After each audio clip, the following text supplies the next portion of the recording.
თუ არა პოლიცია მესტიაში ვიქტორ ჯაფარიძის კრიპტოსაწარმოც. პროპაგანდისტული პოსტების მფლობელი, რომელიც დღეს პარლამენტში პარტია ხალხის ძალას წარმოადგენს, შეკითხვებს თავს არიდებს. მან ფორმულას კითხვებისგან გაქცევა ჟურნალისტის შეურაცხყოფით სცადა. არადა სვანეთში ამ არალეგალური წარმოების განვითარება სწორედ მის სახელს უკავშირდება. სულხან თამაზაშვილის უწყება მესტიაში შეგახსენებთ, რომ ჩატარებული სპეცოპერაციის შედეგად 158 ეგრეთ წოდებული მაინერი ამოიღო. კადრებში ჩანს, რომ კრიპტოსაწარმოები ძირითადად სარდაფის ტიპის შენობებში იყო მოწყობილი. ჯამში საგამოძიებო მოქმედებები 6 მისამართზე ჩატარდა, თუმცა დაკავებული ამ დროისთვის არავინ არის. რა კითხვებს აჩენს მესტიაში განვითარებული პროცესები, ფორმულა ჟურნალისტი თაკო მაისურაძე მუშაობს თემაზე და საუბარს პირდაპირ ეთერში სწორედ ის გააგრძელებს.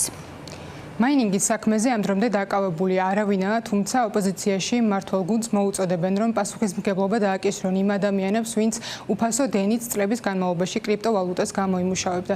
ლევან ხაბეიშვილი ციხიდან გამოგზავნილ წერილში ამბობს, რომ მაინინგს სვანეთში ქართული ოცნების დეპუტატი ვიქტორ ჯაფარიძე მფარველობდა. ჩვენ გავესაუბრეთ ჯაფარიძეს, რომელმაც უარყო ხაბეიშვილის ბრალდება და ჩვენს შეკითხვებს ცილის წამება უწოდა. თქვენ გამოკითხვაზე ხომ არ ყოფილ ხართ ამ თემასთან დაკავშირებით?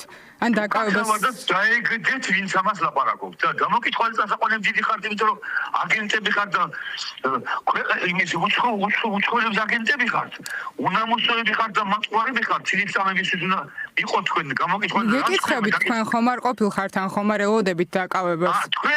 თქვენ მე ველოდები და თქვენ დადგება თქვენი ძრო, როდესაც თქვენს ტყუილებს მოეღება ბოლო. ფიცი რომ დადეს სვანებმა ხატთან, რომ აღარ გამოიყენებდნენ კრიპტოვალუტისთვის მაინინგის აპარატებს, იყავით იქ? არ ვთვლი, რომ თქვენი დაბალი დონის ტელევიზიას და უნამოსოებს და მატყუარებს ათი გესაუბროთ და კარგად იყავი რა. ანუ თქვენ უარყოფთ, რომ კრიპტოსაწარმოები გქონდათ? ეგრე შეიძლება ადამიანზე ეს რომ შენ ისახართ. უარყოფთ, ანუ ამბობენ ამას და უარყოფთ თქვენ? ნორმალური ხარ ვიღაცა ხარ კაცო? უარყოფთ ანუ? რა თქმა უნდა უარყოფ.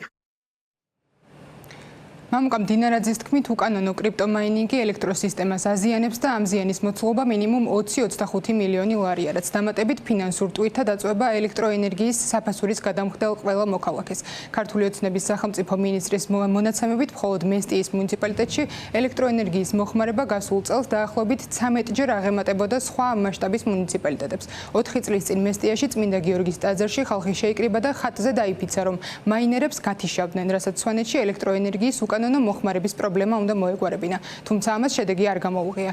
ელექტროენერგიის ხარვეზებით მუშაობის გამო ხელი შეეშალა ტურიზმის განვითარებასაც. 3 დღის წინ დინარაძის მიერ გამრიცხველიანების პროცესის დაანონსებას დღეს მაინერების ამოღების სპეცოპერაცია მოჰყვა. ოპოზიციონერი პოლიტიკოსები ვითარების სიმძიმეს ქართული ოცნების ინტერესებს უკავშირებენ და ამბობენ, რომ ისინი პრობლემაზე თვალს ხუჭავენ, რადგან სარგებელს ივანიშვილის გუნდის წევრებიც ნახულობენ. მიუხედავად იმისა, რომ მამუკამ დინარაძემ დაანონსა სვანეთში მაინერებთან ბრძოლა და მიმდინარეობს შინაგან საქმეთა სამინისტროს მხრიდან მოქმედებები და ამოღებულია რაღაცა მაინერები, ეს მხოლოდ ამტკიცებს იმას, რასაც ჩვენ წლების განმავლობაში ვამბობდით, რომ იქ კონკრეტული დაჯგუფება იპარავდა ხალხის რესურსს, ელექტროენერგიას, ისე რომ არც ერთი ლარი არ შედიოდა ბიუჯეტში. ეს არის ტოტალური ძარცვა ქართველი ხალხის, ქართული სახელმწიფოსი და ჩვენ მოვითხოვთ, რომ დასახელდეს კონკრეტული სახელი და გვარები. თუ ვინმე საინტერესებს, თუ ვინ დგას აი ამ სქემების უკან, ამაზე უკვე ციხიდან მოიწერა ლევან ხაბეიშვილმა და ამხილა ვიქტორ ჯაფარიძე, რომელიც იყო აი ამ კორუფციული სქემის დირიჟორი. ეს ყველაფერი გამოწვეული არის იქიდან, რომ მთელი ამ წლების განმავლობაში ეს პრობლემა იყო, ამ პრობლემაზე ყურადღებას არ ამახვილებდნენ, ამ პრობლემაზე თვალებს ხუჭავდნენ, იმიტომ რომ იყო მათ შორის მათი ინტერესები. ამას არავინ არ აკონტროლებს. შესაბამისად მიშვებული, ანუ სახელმწიფო პოლიტიკა გახდა იმის მიზეზი, რომ ამ დონემდე მივიდნენ და ამ ეტაპამდე მივიდნენ, თორე ის რომ ვიღაცა სახში მაინერი შეიძლება კონდეს, ეს სისხლის სამართლის დანაშაული არ არის.